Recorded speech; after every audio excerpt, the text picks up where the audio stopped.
Eat my energy! Hello, ladies and gentlemen. Hang up your coats, grab a seat, and welcome back. Or just plain welcome if you're here for the first time.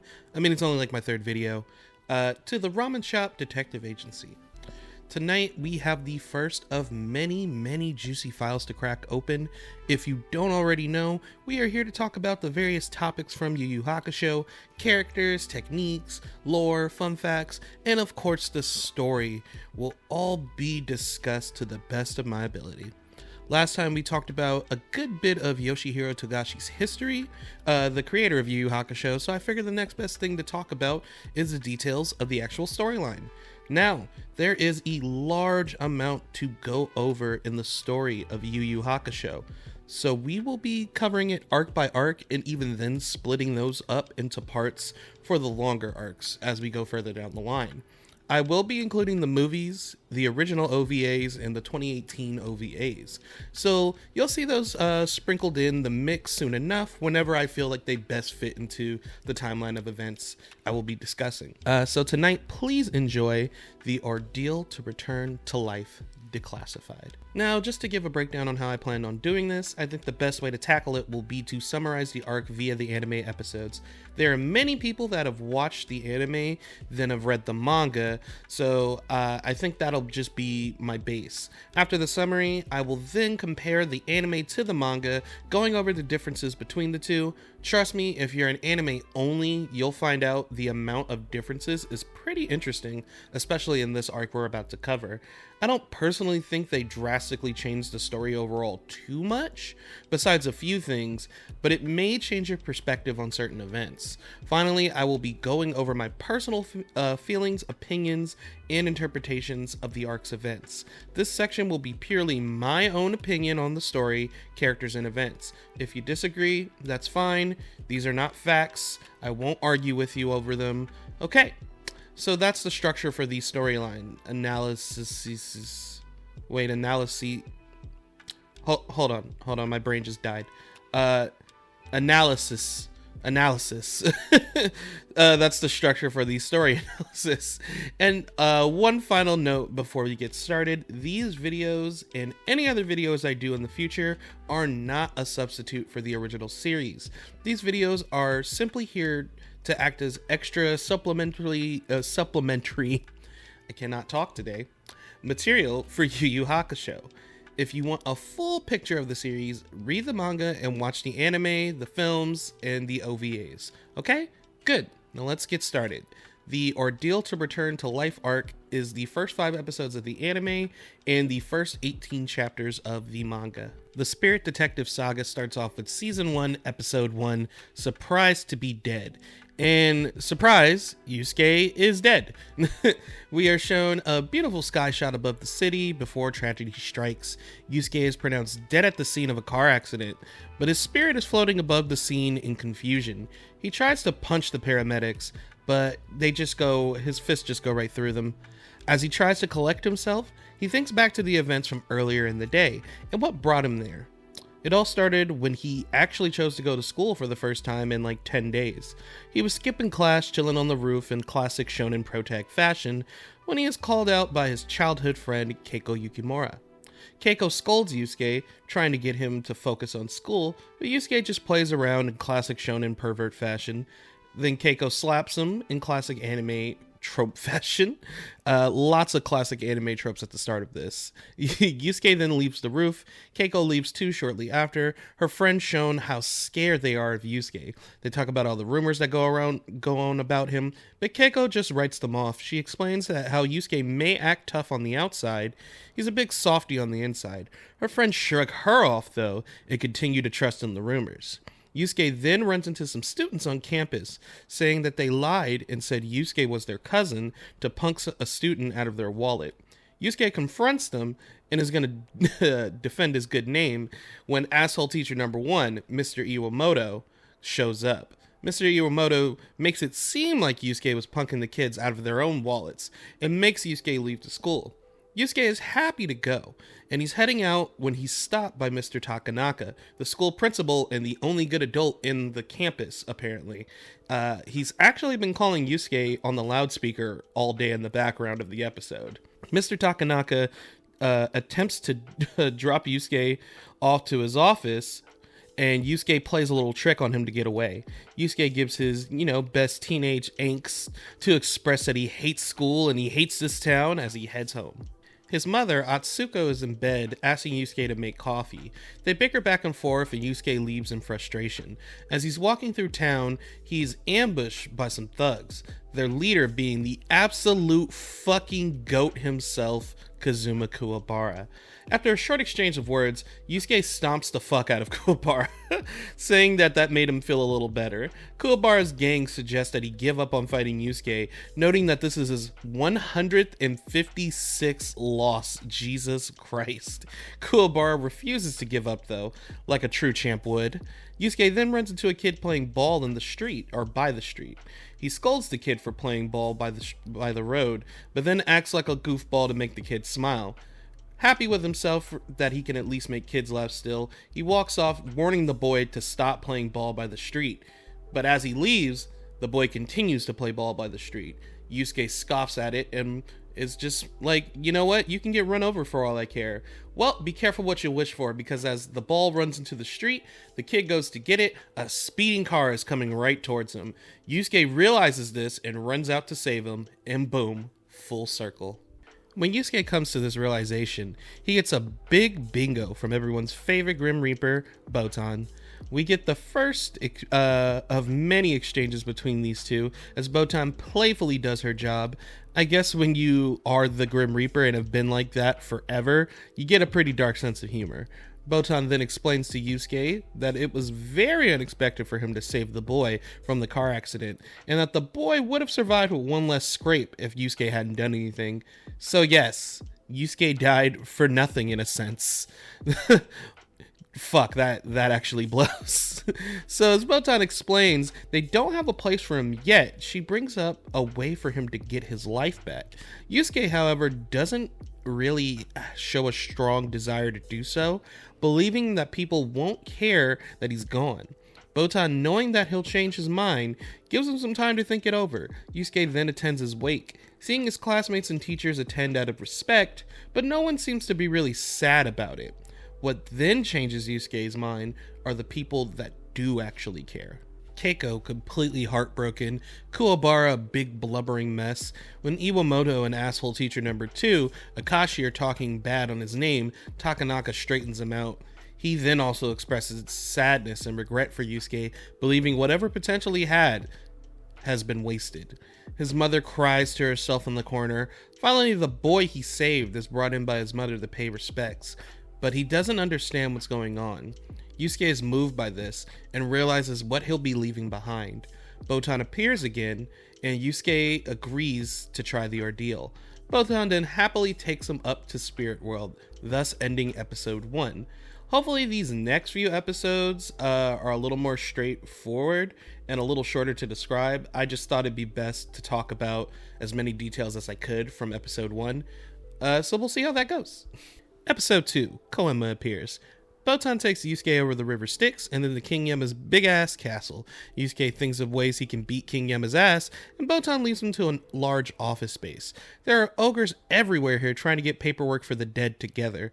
They head to the main office where they are greeted by Yusuke's boss, Koenma. Yusuke laughs at Koenma's appearance because my guy is looking like a baby. Like the type of kids my fiance would teach back when she was a teacher, Just snot-nosed little brats.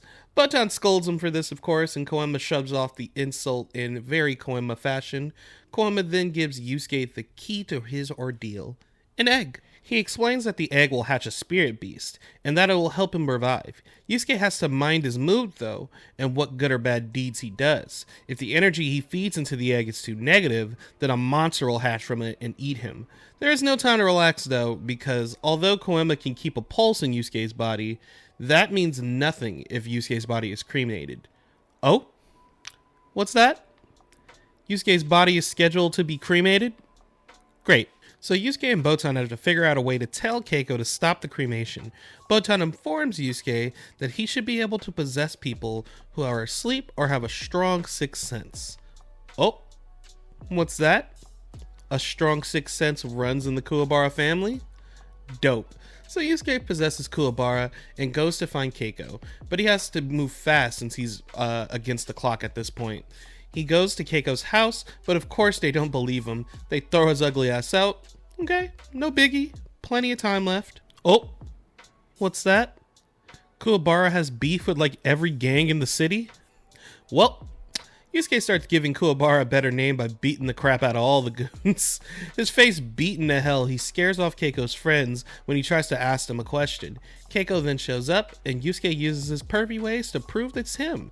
Keiko, of course, knew it was him from the moment they spoke, and they have a touching little reunion. Yusuke explains the situation, and Keiko understands. The possession ends, and after Kuwabara suffers a little sudden smack, the poor guy, Keiko goes to stop Atsuko from the burning Yusuke's body. Atsuko says that when she went to slap Yusuke one more time opening up the coffin, she saw that the color in his cheeks had come back. They knew he was alive, and with that, his body was safe and his girl waiting for him at home. Yusuke could rest easy for now at least. End of episode 2. Episode 3, Kuwabara, A Promise Between Men. This episode is about the man, the myth, and the absolute legend, Kuwabara. So we start things off with Yusuke telling Botan he doesn't know what good deeds he should do in order to feed the egg some good vibes. Botan then teases Yusuke since the only thing he's been doing is following around Keiko. Keiko is then harassed by some random school thugs, but Yusuke is unable to help since he's a ghost. That's okay though, because the goat is here, Kuwabara and his boys are to the rescue, and like an old novel would say, they rumbled. Yusuke and Botan are actually pretty impressed by Kuwabara's bravery and effort. The next day at school, old rat tooth Akashi is treating Kuwabara and his gang like trash for fighting the gang from the other school. The other gang acting like they were the innocent ones. Akashi tries to take this out by saying that he'll get one of Kuwabara's friends fired from his part-time job. Akubo, however, needs this job to help his family get money to eat. His mom is sick and can hardly work. Kuwabara bravely says he'll take on any punishment for them all, and Akashi is happily ready to take up the challenge for Kuwabara. He says Kuwabara can't get in any fights for a week. His friends are worried, but Kuwabara vows to not break his promise, because he's a fucking goat. Oh, also this agreement applies to the rest of Kuwabara's group too. It's just the fact that everyone's most worried about Kuwabara getting into a fight. On his way home, Yusuke and Botan watch as Kuwabara is set up by Akashi, having him get ambushed by the same school thugs from before. Kuwabara, much to everyone's surprise, says that they can beat on him all they want, but he won't fight back. They almost bait him into fighting back, but he stays true to his word and doesn't throw a single punch. The next day at school, Kuwabara's crew is horrified to see his beat up face, but he just laughs it off. Akashi, being the ass that he is, then adds on to the rules of the deal, saying Kuwabara and crew must also score at least 50 points on the next big test. The crew isn't worried since their scores weren't that bad, but Kuwabara, the champ that he is, got a 7 on his last test. Yusuke laughs, saying Kuwabara is stupider than him, and Botan asks what score he got on his last test. Yusuke, the cool guy that he is, got a 12. Lovely. These are our heroes, folks. So Kuwabara starts studying best as he can in order to pass the test, all the while getting beat down by any gang of guys that cross his path. Kuwabara is trying his best to collect as much knowledge as possible, but the beatings probably aren't helping him retain that knowledge. So the night before the test, Yusuke goes into Kuwabara's dreams to help him finish studying, and thus the best friendship ever is born. Dope as hell. So Kuwabara heads to school the next day, still studying, not paying attention to the guys attempting to beat him down again. Yusuke shouts for them to stop. One of them feels Yusuke's anger. Pretty cool that Yusuke still has them shook from beyond the grave, I might add. So in the commotion, a girl Yusuke knows from school gets knocked out. Yusuke takes advantage, possessing her body and laying the thugs out. After a beatdown well done, Yusuke leaves the young lady to be shocked by the scene. So Kuwabara then takes the test, and after checking his answers later, he is sure he got 50 points, and pass successfully. Yusuke and Botan celebrate while Akashi is pissed that Kuwabara actually passed. While he's grading the test, Mr. Yomoto gives Akashi a tip on being a dick, erasing one of Kuwabara's answers. But the only good adult in the school, Takanaka, has an eye on them. When Akashi says Kuwabara failed his test, Kuwabara is shocked, really believing that he passed. Akashi smugly walks off, ready to call Kubo's job to get him fired, when Kuwabara realizes that one of his answers was erased. Kuwabara's built-up tension throughout the week finally explodes, and he rushes Akashi. As he's about to throw a punch, Yusuke seems to stop his fist, telling Kuwabara if he hits this teacher, all the hard work he did goes out the window. Kuwabara, frustrated, lets Akashi go. Akashi smugly talks his shit, saying he wished Kuwabara had hit him so he could expel him. Kuwabara sadly walks off, right when Takanaka confronts Akashi, calling him out for what he did to Kuwabara's test. He says that he would have wrung his neck out too if he did the same thing to his own test. And dude, I just gotta say, respect to Takanaka, he was actually a great person. I kind of would have liked to see more of him just because he was like one of the very few like normal human positive male role models. So as Kuwabara sadly is leaving school, his crew happily informs him everything is gonna be okay. Yusuke tells Botan he didn't expect Kuwabara to hear him, and Botan tells him, bruh, he didn't hear you. While he didn't hear Yusuke, he could feel his emotions. Kuwabara then looks up in the direction of the sky they're floating in, and though he doesn't see them, he knows what's up there. He says thank you to them. Episode 3 end. Kuwabara's a fucking champ. 11 out of 10 episode. I love this episode. Episode 4. Requirements for lovers. This is a major episode. Spirit World wants to make sure people actually want Yusuke back, so they send in someone to make sure. Someone looking like a small sassy child going by the name of Sayaka. So then they start following Keiko around, Botan pushing the fact that Yusuke loves her even though he denies it heavily. Sayaka sees that she's smart, kind, a great student, and an all-around ideal young lady. Then she wonders if she would even want to Yusuke back and if she's even into Yusuke. Also, there's this funny scene in the dub where a handsome young lad confesses his liking of Keiko, and the dub line is like, and it wasn't because of the book, because it was lame. Bro, I always laugh at the delivery of that line. Those extras in the dubs are fucking pure comedy gold. So anywho, Keiko turns him down and we continue. She stops by Yusuke's house to check on him, and Atsuko is left to go get drunk, leaving Yusuke's body surrounded by very flammable looking garbage. So Keiko starts cleaning up, falling over right next to Yusuke. She looks at his pretty boy face and attempts a kiss. Keiko, he cannot consent. Yusuke the spirit then also announces that he cannot consent, but Botan and Sayaka give him no fucks, waiting for the strange moment. But before it can happen, a car drives by outside, announcing that the neighborhood has a heat warning going on that day, and there's a risk of fire, and foul play might also be involved with said fires. So Keiko leaves, and Yusuke is happy that the kiss didn't happen. Yet. So as she leaves, some random dude lights Yusuke's house on fire? What the fuck? The house is full of flammable garbage. That all came full circle. So Keiko gets word of this a little bit later and heads back to Yusuke's house.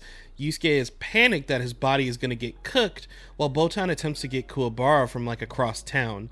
Also, it's just funny to me that Kuwabara is in his backyard beating on this Yusuke dummy, and it has Yusuke's pants on.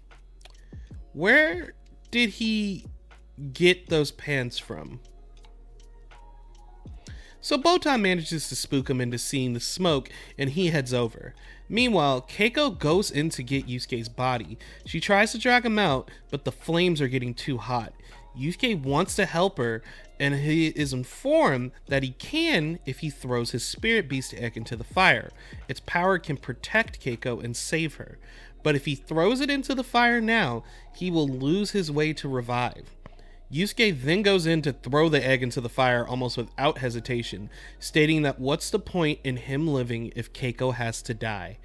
Honestly, beautiful. So he throws the egg in, it creates a path to help Keiko escape. Kuwabara is waiting right by the door when she gets out. They get Yusuke's body away from the eyes of the crowd because it's still kind of like a corpse, you know? It'd be creepy. Also, again, another funny dub line, some random extra as they're like sure Keiko's gonna get burned alive in the house. He's like yelling, "I told that girl! I told her!" The extras in this dub are like, they try so hard, and I love the fact that they put in that extra effort. It's so funny to me. So Yusuke must come to the realization that he can't come back now. He watches as Keiko and Kuwabara are talking to Atsuko, who feels bad about what happened. And yeah, you should whine, Mom. Jeez, what the fuck? Keiko also lost some hair, so she'll be rocking her iconic shortcut for the rest of the series. You go, girl. Live your life. So as Yusuke is ready for Botan to take him off to Spirit World, Koema speaks to him long-distance giant floating sky image. Yeah. He tells Yusuke because of his final good deed, putting Keiko's life ahead of his own revival, that he has earned the right to return. He also tells Yusuke that had he not thrown the egg in, it would have hatched into a monster and ate him anyway. So a bit of luck on Yusuke's part, but it won't be the last time Yusuke gets lucky in the series. So boom, Yusuke succeeds in his goal, and there is still one more hurdle to go, and just what is Koema planning for Yusuke from here? Also, even though Yusuke threw the egg into the fire, Koema is still holding it. Maybe that'll come back later. Maybe not. I don't know. Can't say. Episode 4, end. Final episode for the arc. Episode 5, Yusuke is back. So this episode has 2 parts, the climax and the epilogue. So in order for Yusuke to enter his body, Koema sets up some energy in his body to swell up, starting from his feet and then going up to his head. Once his whole body starts glowing gold, he'll need someone to give him life energy via a kiss on the lips.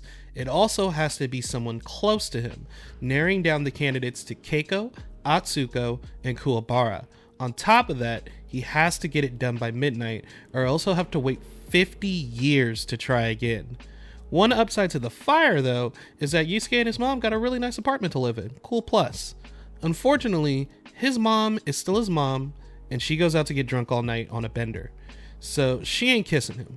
So he goes to Keiko and Kuwabara in their dreams the night prior, and Kuwabara freaks out while Keiko doesn't quite believe it.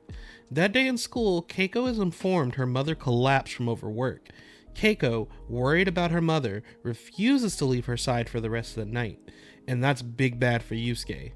They try his mom again, but she's getting too lit and turning up to even notice. They also try Kuwabara again while he's at the arcade, but he freaks out once again. Time is running out, but Botan has a plan. She possesses Keiko's mother, giving Keiko a message to go to Yusuke. Keiko races to his house, knowing time is almost up.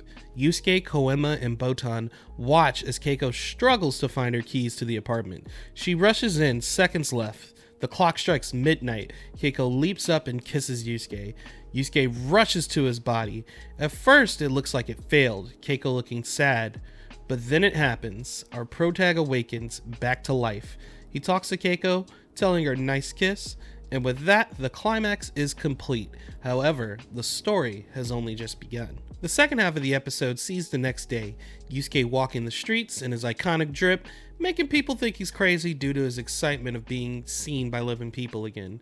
He then encounters a fortune teller that's totally not Botan. By the way, I'm just letting you know. She tells him that he has some big things coming up for him, but Yusuke doesn't seem to care. He just wants to go back to living his life. He enters a cafe after noticing some kids leaving talking about a rival school trying to take up Kuwabara's turf.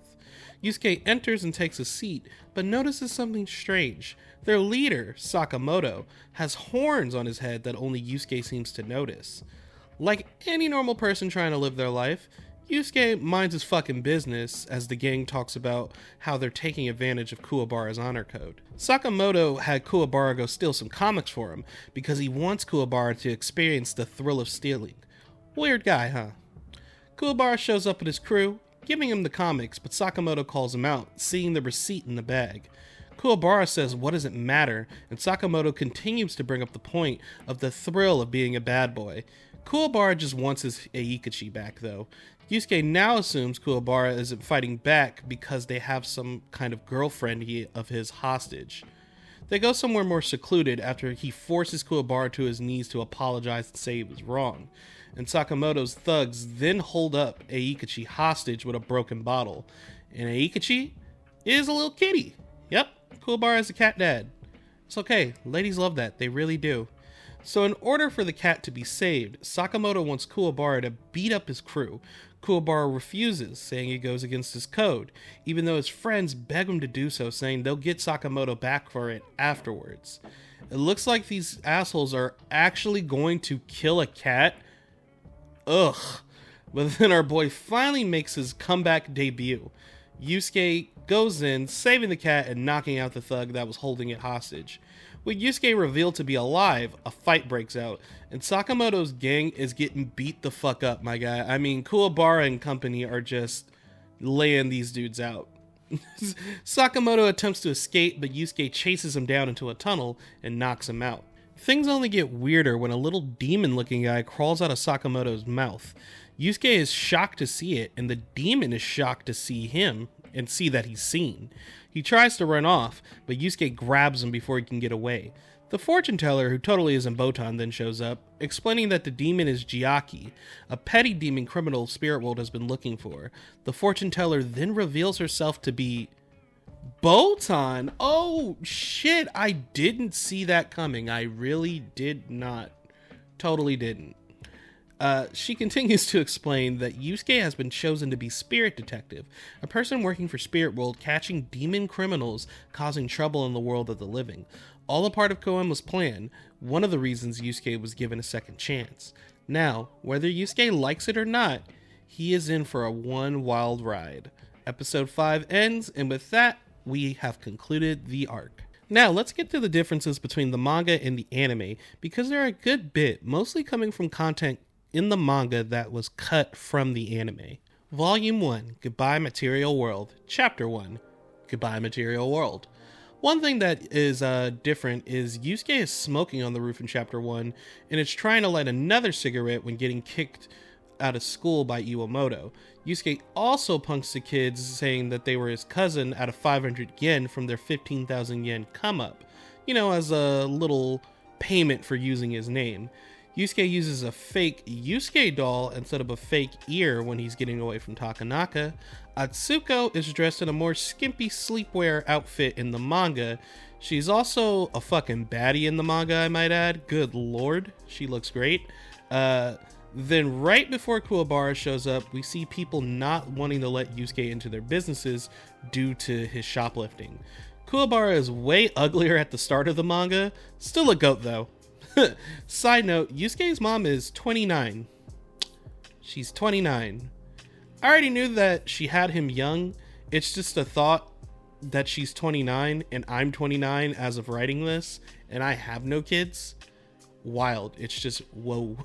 There are slight differences at the wake, but I don't want to continue pointing out all the small things. Just did that here because, it's the starting chapter. Now let's get through the manga differences for the remaining, let's get through the major manga differences for the remaining chapters of this arc. Chapter 2, Test for Resurrection. While Yusuke is meeting Koenma and getting the breakdown of his ordeal, we get some time with Keiko. Her friends can tell she's trying to stay strong after Yusuke's death. She visits Atsuko, and Atsuko remembers a time when they were kids when Yusuke had a fever and Keiko didn't want to leave his side. Cute. Also, the part about the egg turning into a monster if Yusuke gives it too much evil energy is not told to Yusuke. Koenma only tells Botan. Big difference. The Kuwabara possession scene where Yusuke tells Keiko to keep his body safe does not happen. Yusuke only visits Keiko in her dreams, and that's enough for her. Chapter 3, Time for Departure. There's a big difference here. While Yusuke is taking the test to revive, he can't interact with anyone he's super close to. This means no possessing them or going into their dreams. He only has one more day to communicate this with them to reassure them that he will be coming back. This leads to the Kuwabara being possessed and Yusuke talking with Keiko at the sunset. From here on, we're going to have storylines that just weren't adapted into the anime. So I'll briefly go over them. If you'd like to know more though, I'd say read the manga. They're fun stories, worth the read. It really shows more of a fleshed out world for Yu Yu Hakusho, especially in the early arc as this ordeal. Chapter 4, The Old Dog and the Boy. Yusuke and Botan help a young boy get past the loss of his recently deceased dog. Yusuke playing it up as a villain-like character to push the boy to be stronger for his sake, and so his dog's soul could pass on in peace. This was really sweet. Honestly, that's all I can say. Chapter 5, Her First Christmas. Yes, there was a Christmas chapter in Yu Yu Hakusho. Also, spirit energy was officially introduced in this chapter. Neat. In this chapter, Yusuke helps a lingering spirit move on after she died last Christmas. She died of an illness before she could meet her boyfriend on Christmas the previous year, so she stayed waiting for him until this once. After finding out the boy was actually pretty awful, Yusuke helps her get over it with a fun night out on the town. Because of this, she can go to the afterlife with a smile. I actually really like this chapter. It's really adorable. It shows that Yusuke, while being a delinquent, isn't like this awful, terrible person. I mean, you get enough seeing that from the anime too, but it's nice to get like these shorter chapters that just detail that Yusuke has a kind heart and is willing to do good for people he sees got done dirty in the time they were alive. Chapter 6, The Lonely Journey. After an old man loses his family, including his beloved grandson, he grows bitter and lives alone, mean to everyone. Botan explains he's not long for this world, but a tanuki is visiting him. The tanuki was rescued by the old man and his grandson a while back, and he wants to help the old man pass peacefully. He disguises himself as the grandson at night, making the old man's last days comfortable. His bitterness melts away, and he dies in peace. Yo, what the fuck, Tagashi? You can't just make a story like this one chapter thing, and make it that beautiful. Jeez, man, come on. Chapter 7, The Promise. This is the manga version of episode 3 of the anime. Pretty much the same story, the two big differences being the fight that gets him in trouble with Mr. Akashi didn't involve Keiko, and the scene where Yusuke possesses the schoolgirl to beat up the thugs doesn't happen. The feeling of his threat alone scared them off. Love this chapter. Kuwabara's a goat. 11 out of 10. Nothing else I can say about it. It's great. Chapter 8. The Temporary Resurrection, Part 1. Yusuke's body could die if he remains soulless for too long, so he's allowed to come back to life for one day in order to recharge its vitality. He still isn't allowed to see his mom or Keiko though. Botan suggests staying in so he isn't caught, but Yusuke heads out to enjoy some life. Some moments of Yusuke enjoying his life are taken from this chapter and used for episode 5 in the anime. Some thugs give Yusuke a hard time, but he easily scares and threatens them off. The thugs are angry and run into Keiko and her friends, hitting one of them. Keiko smacks them, and the dudes are ready to get violent with her when Kuwabara's crew shows up to protect them. Probably use this for the opening scene in episode 3. Nice way to take the idea. Also, Kuwabara isn't here currently because he was busy doing his homework. Kuwabara's friends even go as far as to say, he got a taste for studying and now he's kind of hooked on it, which I think is cute and fits into my, idea of, a lot of the themes in Yu Yu Hakusho I'll get into later. The thug's boss then shows up and starts beating up everyone, including them. Keiko again steps in and hits the guy. The guy then puts his attention towards her. Meanwhile, Yusuke is enjoying his life in the living world, playing some pachinko. So now we move into Volume 2, Lonesome Ghost, Chapter 9, The Temporary Resurrection, Part 2. Leaving off from the last chapter, the lead thug, Daisuke, brings Keiko to their gang stronghold, a place called Cafe Half Dead. Dai is saying Keiko is his girl now, Keiko only going with him to keep her friends safe. Kuwabara is then told what happened, and though it may be crazy, he prepares to go in alone to save her. Yusuke overhears the conversation and knows Kuwabara, as great of the goat he is, can't handle it alone. Yusuke uses the prizes he won from gambling to form a disguise. That way, Keiko won't find out it's him. Meanwhile, back at the thug hideout, the goons have gotten drunk and now Dai is ready to take advantage of Keiko. Bruh. Keiko resists and Dai slaps her out. Then he prepares to take advantage of her while she's out cold. Bruh. Yusuke then shows up with a goofy mask. They laugh at him, but he sees Keiko on the ground passed out and removes his mask. The thugs from earlier recognize him and try him, but Yusuke handles him pretty easily. After getting hit with a full beer bottle, bro, what a waste of beer. Yusuke uses it to slick back his hair, the group realizing that it's him, but Dai doesn't seem to care. Yusuke lays him out with 2 punches and looks like things are solved. Keiko wakes up and Yusuke gets worried, but she only woke up to put out a fire that had started up in the commotion, not noticing him as she falls back asleep. As Yusuke is leaving with Keiko, Kuwabara shows up, ready for maybe his last battle. He's shocked to see Yusuke alive, but Yusuke explains everything to him. Kuwabara and Yusuke aren't super close yet, so it doesn't go against the rules for him to tell him about all these things. He asks Kuwabara to act as if he saved Keiko, and Kuwabara agrees. What the two don't notice is Keiko was only pretending to be knocked out, and she overheard everything. Botan later informs Yusuke that it won't count against him, since he technically never spoke to Keiko.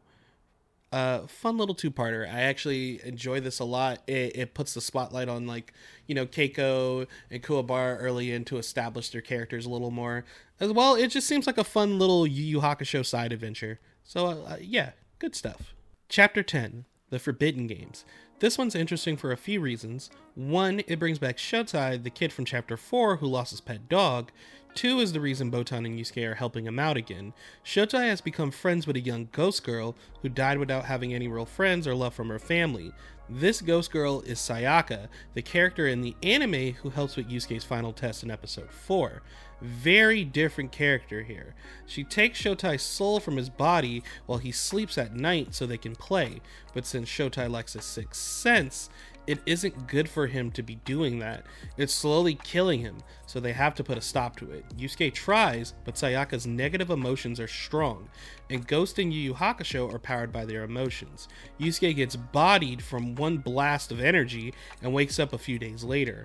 Botan and Yusuke attempt again, wanting to stop Sayaka from trying to take Shotai into the afterlife. Since she has so many negative emotions and lacks a guide like Botan, for example, she's likely to get them lost in purgatory forever. Sayaka gets ready to blast Yusuke again, but lacks the power to do so since playing with Shotai has decreased her negative emotions. Yusuke's first encounter with luck in a fight, but it certainly won't be the last. Yusuke then punishes Sayaka by spanking her, and she gives up. Shotai promises to see her again one day, and Yusuke offers to play with Sayaka some more before she moves on into heaven. Sayaka, having never experienced any acts of kindness like this before, has tears of joy. This is a touching chapter. It's kind of wild to think that this character is, you know, the same Sayaka as the anime, but not really the same Sayaka from the anime. Very different characters. They just utilized her differently. In the anime, I guess they just didn't want to cut the character, and the way they incorporate like what happens in episode 4 compared to the manga, they kind of needed her still for the basis of it, so I guess it makes sense, but we'll get to that a little later. Chapter 11, The Fractured Friendship. This chapter sees Sayaka saying a young girl walking nearby their group is going to die soon. The girl, Eri, is almost struck by a truck, but her best friend Katsumi saves her. The two are total opposites, Eri being more introverted and Katsumi being more extroverted, but they are best friends regardless of this. I guess it's the idea of opposites attract. Recently, the two have been studying hard for a very prestigious high school scholarship that only one of them can win. Eri doesn't like the idea of competing with her best friend, but is pressured by the adults around her to do her best.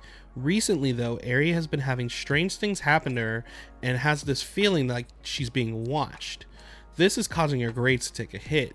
Yusuke sees that in one of her classes there's a ghost boy watching Eri. He calls him out, but the ghost boy explains that they have it all wrong. He died 5 years prior. Feeling the pressure of studying in a similar fashion to the girls, he took his own life. He was bitter at first and haunted students, but after watching Eri, he saw her gentle heart and it soothed his soul.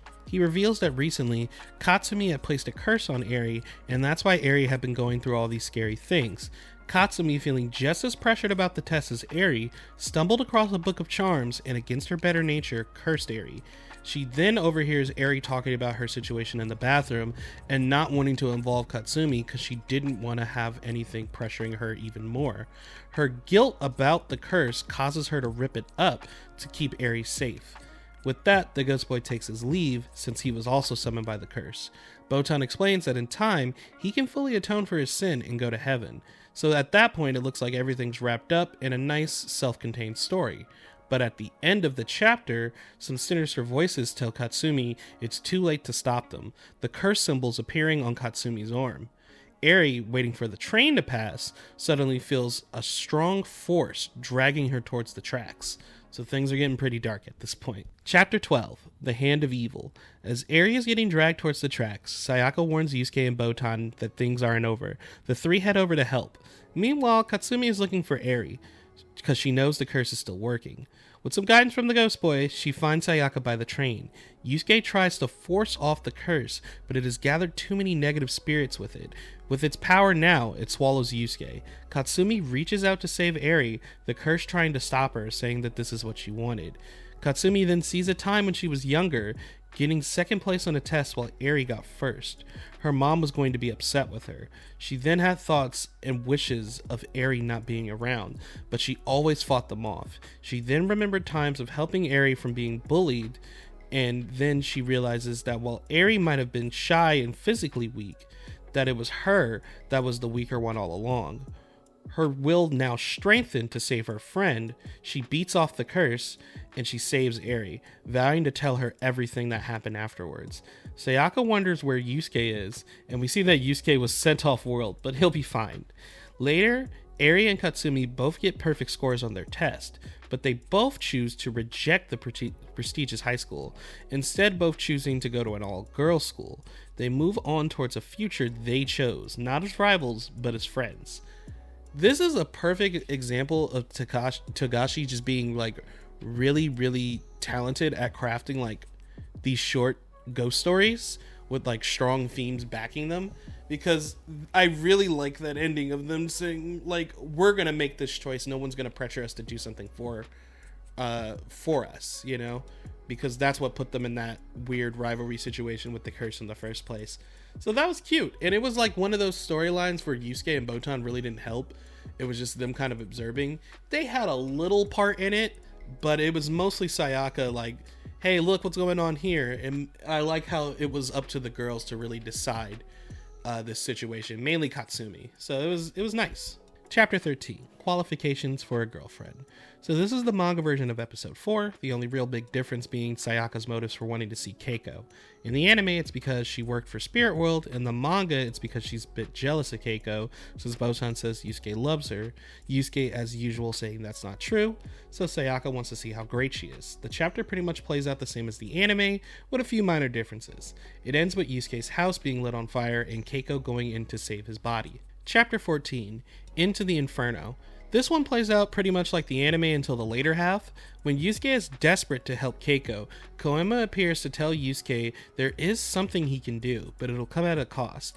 Yusuke says to tell him later and just save Keiko now. Koema does some strange chant, and he clears the path for Keiko. She gets out, and Kuwabara shows up like in the anime, in normal clothes though, so that's cool. And the two go to his house. Koema leaves and tells Botan to fill Yusuke in on what the cost of the rescue was. Botan tells Yusuke that Koema used all of Yusuke's virtue, the good deeds he gained from, helping people as a ghost in order to save Keiko. So with all his virtue emptied, Yusuke has to start his ordeal from square one, essentially. Yusuke is relieved to hear this, though, saying that he would do that as many times as he had to if it meant saving Keiko. Sayaka finally accepts that Yusuke loves her, and after she teases him a bit more, Botan heads out to take Sayaka to heaven. Koema then appears again, saying Botan forgot to inform Yusuke on one more thing. Keiko has to give up part of her body in return for her rescue. Yusuke rushes to Kuwabara's house to check on her, and boom, she had to lose her hair. That was it. I'm assuming the fire is still what damaged it, though. And Kuwabara's older sister, Shizuru, another goat and my personal best girl for the series. Kuwabara family is just dope in general, to be honest, is the one that actually cut the hair. This is cool because Shizuru doesn't appear in the anime until near the end of the Spirit Detective saga, but in the manga, this is actually her debut. The next day, Keiko runs into Shizuru again, and she thanks her. Having a stronger sixth sense than Kuwabara, she tells Keiko that a ghost boy is watching her. She says that the guy seems to act tough, but he's actually pretty nice, and Keiko knows who she's talking about. I honestly like the events here in the manga more than the anime. I don't think the anime events are bad at all. They add to the tension, they wrap things up as we're getting near the finale of the anime version of this arc. But I like the way things are laid out here in the manga a little bit more. I do miss the added Kuwabara fighting the dummy scene though. That's only in the anime. Like, how did he get Yusuke's pants?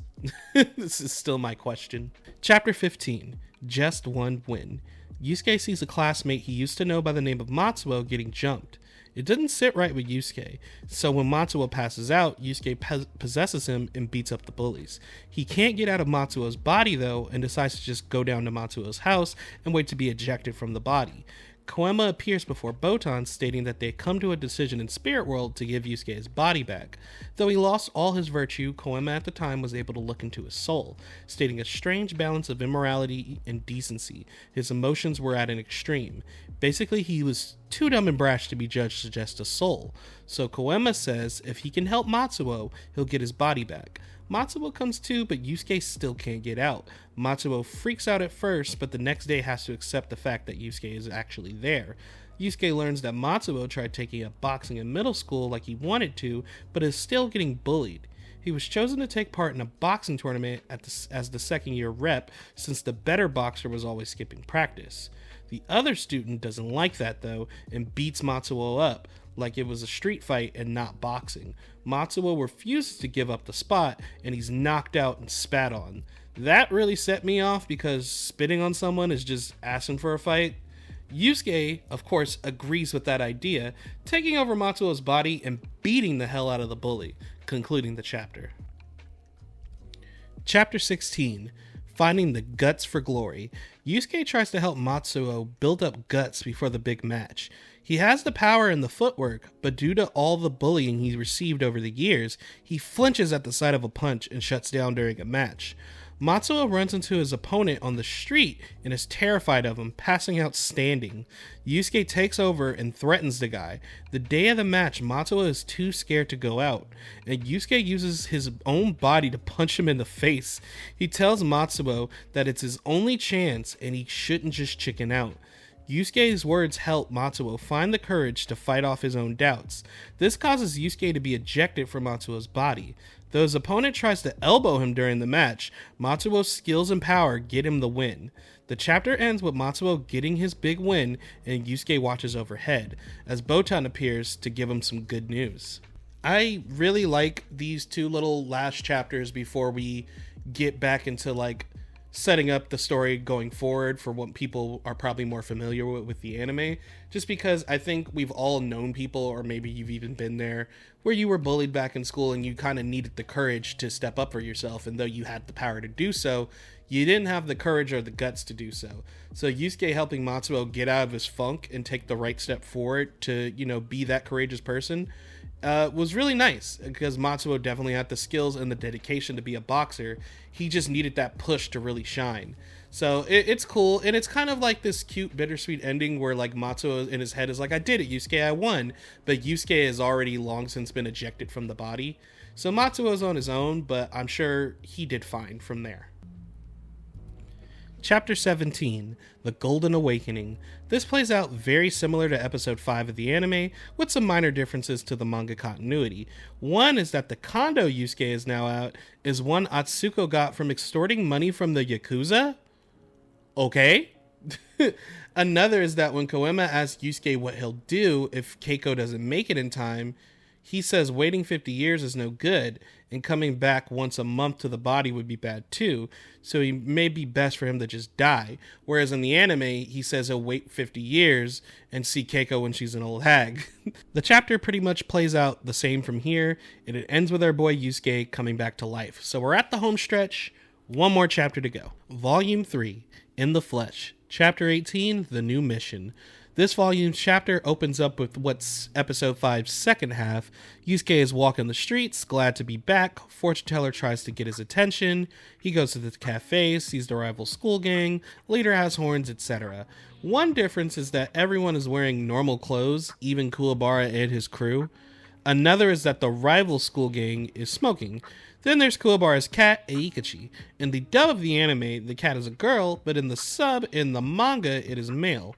The dub probably changed it because they thought it'd be cuter if Kuwabara had a cat that was a girl, I guess. I don't see the big deal. Another difference is in the anime, they threaten the cat with a bottle, whereas in the manga, they threaten to burn out its eye with a lit cigarette. Both are still equally fucked up, though. And that pretty much wraps up things from here. Everything kind of goes the same, except at the end of the chapter, Koema does not appear to talk about the spirit detective stuff. It's just Botan giving him the info. And with that, the Ordeal to Return to Life arc concludes. I realized that this is like already kind of like the first case and that Yusuke is already alive, so it can't be a part of the ordeal. But I think this serves as a perfect epilogue as we transition into the next arc of the story. Also, the anime adapts 17 and 18 of the manga chapters as one episode, so it just makes things smoother to go into and compare. So with that all out of the way, let me give my personal thoughts about the arc. The Ordeal arc is a classic for me. I mean, it should be a classic for all Yu Yu Hakusho fans. It's what's brought us into the story and the world of Yusuke and friends. The way I view the series as a whole is that the story is one about learning to grow up and finding your own path in life, and it is done through all the encounters in the series. Yusuke seems so far apart from the world around him. He has this angst of a teenager who doesn't feel understood and hates everyone that he, interacts with on a daily basis. He doesn't realize how truly loved and how much he means to people until it's too late, in a sense. But he takes that second chance at life for their sake, and through that choice, he starts to again see the value in living. He's still lost on where he truly belongs at this point, but the story ahead will bring him towards that moment. Keiko as a support character and a love interest, I think, works really well. She's sort of the opposite of Yusuke, but I think that's why they work so well together. Again, just like with the idea of Eri and Katsumi, opposites attract. She's also shown to be pretty tough and strong-willed, making it clear as to how she can put up with Yusuke's shit at times. Best of all, though, is that the two are willing to give everything they have for each other without hesitation if it means protecting the other.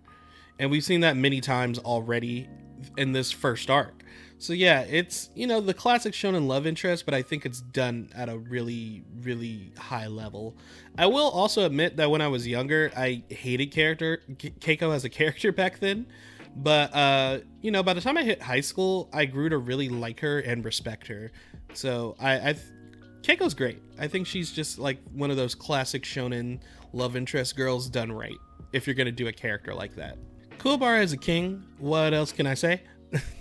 That's it. No, all jokes aside, one thing I really like about Kuwabara in early Yu Yu Hakusho is that we already see that he has a lot of different layers to him. He's a tough guy, he's one of these thugs, he has turf on the streets, he has beef with all these gangs, but he's more than just that. He has like a really good sense of humor. He's this wacky kind of character. He's very loud and outspoken. He has a softer side to him. He loves cats. He's willing to fight against his natural urges if it means helping those closest to him. He has this honor code and a sense of justice. He also has a strong sixth sense that'll become a major thing in the story down the road. So it's like if Yusuke's thing is searching for where he belongs, and that's why he fights, Kuwabara is fighting in order to be the best possible version of himself. He will always talk about being a man and acting tough, but he still has a long way to go before he is the person that he keeps referring to himself as, and the person he wants to be. This is just sowing the seeds, so to speak, for the journey ahead, and my own thoughts, of course. I will say that I think it's pretty funny that the further the story gets as well, the better looking Kuwabara becomes. Real man shit. You grow into being a man. Botan is the perfect sidekick. She's cute. She has an upbeat personality. She comes in clutch. She knows when to speak her mind, and she has a fair bit of knowledge. So she's always there to help. There is a reason why she's probably like a fan favorite character. She's probably like most people's best girls for the series. The fandom loves Botan. I don't really have anything negative to say about her. She plays her role really well, and she only becomes further ingrained as a close friend to the squad the further we go in. So I'll have probably more things to say about her when we get to later arcs, like especially like Dark Tournament stuff. But yeah, Botan's great. Koema's a fun character too, starting out. His baby appearance makes him seem like he's initially just going to be some kind of a joke, and he does have a lot of comedic moments to kind of cool down the intenseness of like later battles and situations. But, you know, there's a good couple of times early in the story where he shows a great amount of authority and power in Spirit World affairs. I also think because of Yusuke and company, Koema experiences a lot of growth as a character that we'll see later down the line in the series. So these two characters already have a solid foundation, and they only become more like feeling like actual people in the later arcs. And I think that's really cool because of the influence of Yusuke, Kuwabara, and everyone around them. Tsuko is a drunk. As Yusuke puts it, you know, mother of the year. She does, however, care for Yusuke a great deal, and that much is certain. She's super irresponsible though, but she also has a lot of love, and especially in the manga we see more of that care, like how much she does indeed love Yusuke and wants him to be safe. And also, one thing I love about her in the manga is the fact that it likes to note that she extorts money from the police and the Yakuza. Ma's a hustler? Okay, I see you. Shizuru appeared here in the manga, but not much to say about her just yet. One thing that is not in the anime is the fact that she is a beautician, or I believe training to be a beautician. I believe in the manga at this point she's 17. So that's why she was able to cut Keiko's hair so well. I don't think they don't mention this in the anime at all, what her profession is. But I love her. I think she's a great supporting character, but we won't be seeing much of her again until the end of the Spirit Detective saga, so I'll leave it at that for now. Now, when it comes to the manga differences overall, I can see why so much is cut from this arc when it's moved into the anime. They wanted Yu Yu Hakusho to attract the shonen crowd immediately, and it is a more chill story. In the beginning, we have, you know, ghost story after ghost story. It's also better for pacing. Yusuke can really get into the action of the anime by episode 6 instead of chapter 20 in the manga. It also lets us be introduced to Hiei and Kurama a lot earlier, so we can establish them sooner. They're in the opening of the anime, first episode, and they look like main characters, so we got to set it up. We got to get the crew together as fast as possible. It just works better in an anime fashion. And yeah, while I understand the cuts, I will say I like the manga version of this arc more. I like these small stories. It helps establish Yusuke's character a lot better from the start, and seeing traits of him that will expand as the series moves forward. It also sets a lot of the lore and the power systems up in a more natural way, Yusuke learning about certain things during certain encounters. It by no means makes the anime version events bad. I think the way they adapted the anime, the manga to the anime is great, and it still hooks you in. It probably hooks you in a lot better than the manga would. I'm just speaking from personal preference. If the anime ever did get a remake, I would like these chapters to be adapted. I think Tagashi is great at writing these little short stories, and they just flow really well. So it'd be nice to have them in an animated format for more people to experience, because I know a lot of people haven't read the manga, so they haven't experienced these storylines before. Okay, I think that about covers this file. As I'm writing this script, I have no idea how long this video is going to be, but I can tell you now, since I've finished recording, we got about an hour. Did not expect it to be this long, but hey guys, thanks for coming by, and I hope you learned something. If you still have not read or watched the series, I highly recommend you do.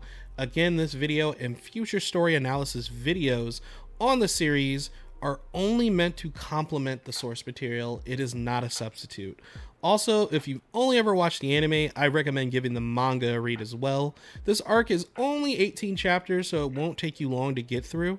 Now, before I close up shop, if you'd like to follow along with me before we get to the next analysis video, we'll be going over the 3 Monsters arc. That is episodes 8 through 6 of the anime and chapters 19 through 24 of the manga. So it should be a shorter file to go over, but still plenty to talk about. Probably less differences, as you can see through the comparisons.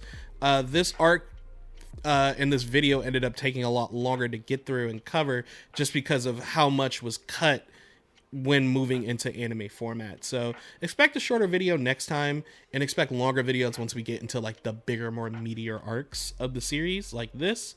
But all right, guys, I'm closing up shop. Please stop by again when we open up, and thank you for coming to the Ramen Shop Detective Agency. Move this, man!